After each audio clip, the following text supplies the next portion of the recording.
Juegos perturbadores existen de a montones, porque el morbo siempre vendió y vende mucho, pero al rebuscar entre los escombros de los videojuegos poco conocidos, podemos toparnos con obras creadas por mentes maquiavélicas o sin ningún sentido de la moral. Entre todo ese recoveco de objetos raros, encontré esto, que con solo ver algunas escenas me causó un rechazo terrible, y en la travesía de escribir un análisis de esto, este sentimiento solo se intensificó. Hoy visaremos qué es Demonofobia, el juego gore y hentai que adora la masacre y el abuso sexual. Demonofobia es un videojuego lanzado en 2008 por un desarrollador anónimo con el mote 237, quien logró que su juego supere las 10.000 descargas. Del género survival horror, su historia no es nada del otro mundo. La protagonista, Sakuri Kunikai, una estudiante japonesa de 14 años, un día como cualquier otro encontró un libro acerca de magia negra y decidió a través de la guía de este recurso ejecutar un ritual de invocación.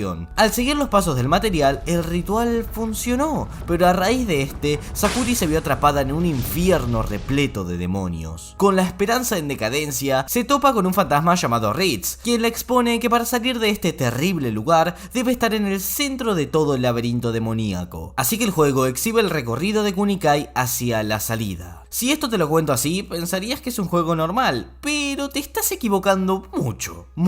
Los gráficos eran horrendos hasta para la época. El juego no poseía banda sonora ni sonidos durante la aventura. Las criaturas eran terroríficas, y a medida que avanza el plot, todo se pone demasiado oscuro. Y muchos declaran que el nivel de dificultad del juego es bastante alto, por lo incómodo de los controles y la cantidad de obstáculos que se presentan. Hay 6 niveles por los cuales debemos pasar, contando con un boss al final de cada uno y una serie de enemigos determinados a través de los mismos. Podemos observar que el diálogo está muy presente, a pesar de que esté en coreano y no haya una traducción entendible para nosotros. Los escenarios son bastante cambiantes, y los puzzles a resolver requieren cierta comprensión del videojuego y no son nada fáciles. La forma de derrotar a los enemigos es ciertamente extraña, porque casi nunca se los derrota atacando, sino esquivando, exceptuando las situaciones donde posees un arma, que puede ser un cuchillo por ejemplo. Y mejor que esquives, porque cada muerte es lenta, dolorosa y explícita, hasta en el punto en el que, aunque sabes que perdiste, estás obligado a ver la secuencia de tu muerte al completo, porque la muerte es el tópico central de la obra. Ver cómo de distintas formas la protagonista sufre en su propio infierno, y cómo debe pasar por esas circunstancias por culpa de ella misma,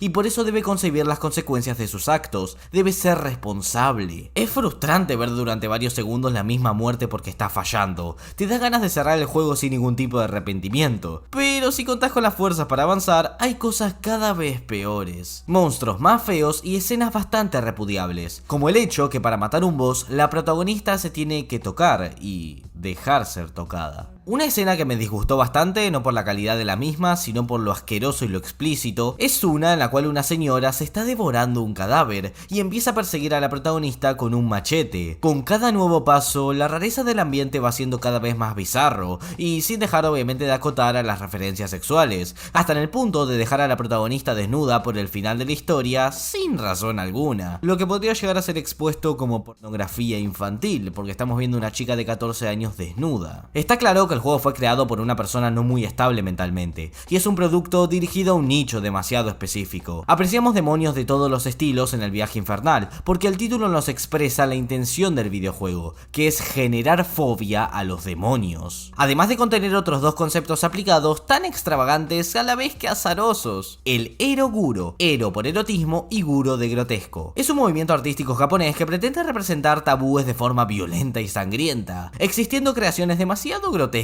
y perturbadoras. El otro es el Ryona, que es un fetiche sexual relativo al hentai, donde la protagonista se ve abusada física y o psicológicamente por un hombre, y esto es del gusto del espectador. Así que podemos afirmar que este juego lo hizo un enfermo, porque no me gustaría tener de amigo a alguien que le encante este tipo de obras, porque literalmente el juego es muy repelente. A pesar de que las trabas y la historia sean decentes, no es un juego que me incita a probarlo. Y no limito el arte individual de cada persona, si a esto se le puede llamar arte, pero hay ciertos estándares que pretenden enfocarse en un grupo muy pequeño de personas con gustos ciertamente poco respetados en la sociedad moderna, tal como lo que nombré anteriormente de los conceptos. Pero es verdad que el juego adquiere lo que desea, que es incomodar, con elementos bastante creepy, teniendo en cuenta también otra mecánica interesante, que es aquella que nos imposibilita reiniciar, que cobra sentido en el final de la obra, donde la protagonista se enfrenta al fantasma, quien la traicionó rotundamente. Nos enfrentamos en una muy dura contienda contra él. Tal fue la dureza de la contienda que la mayoría de jugadores tuvieron que usar hacks para pasarlo.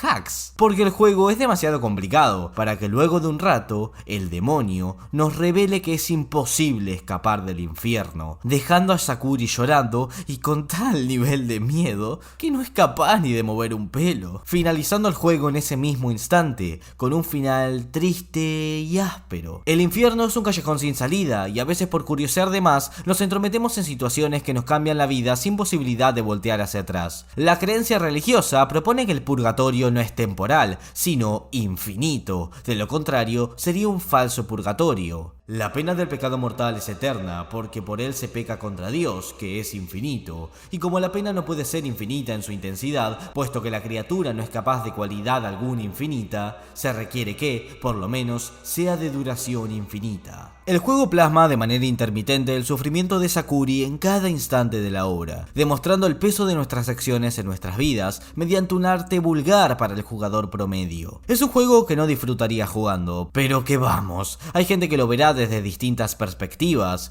solo que lo veo desde mi punto de vista de persona que me considero estable, pero el creador anónimo ideó esta obra para tocar fibras raras en el mundo de los videojuegos. La intención de perturbar mediante lo asqueroso, lo repulsivo y lo sucio, con el asesinato representado por alguien que ama este tipo de escenas. Es algo que el juego transmite, no asesina por el mero hecho de asesinar, sino por disfrute. Aunque esté noqueado, se sigue golpeando, aunque esté muerto, se sigue matando. Y esto se debe al goce de lo enfermo del juego, que es tan aficionado de lo vulgar que posee una secuela igual de enferma pero de mayor calidad audiovisual, que se llama Xenofobia. Y también hay otro ejemplo del mismo autor que se llama Nayo Rio o Nayo Rio, que es del mismo concepto de los otros juegos y del cual solo hay evidencia visual en páginas pornográficas. Con esto nos queda claro que sus creaciones no vienen a ser una representación neutral alejada de la ideología del autor, sino un fetiche espeluznante esparcido en eventos videojugables, con el fin de percibir a gente similar a él y perturbar a aquellos que no lo entiendan. Pero el miedo que da el videojuego es real y lo raro que podemos encontrar en el underground de los videojuegos es increíble hasta puntos inimaginables. Muchas gracias por ver, espero que te haya gustado el video. Si es así, deja un like, seguime en Twitter, seguime en TikTok y bueno, comenta para que el algoritmo me ayude. Si querés ver próximos videos, como te digo, apoya el video a lo máximo, compartirlo con la gente que le pueda gustar el contenido, así podemos crecer todos juntos.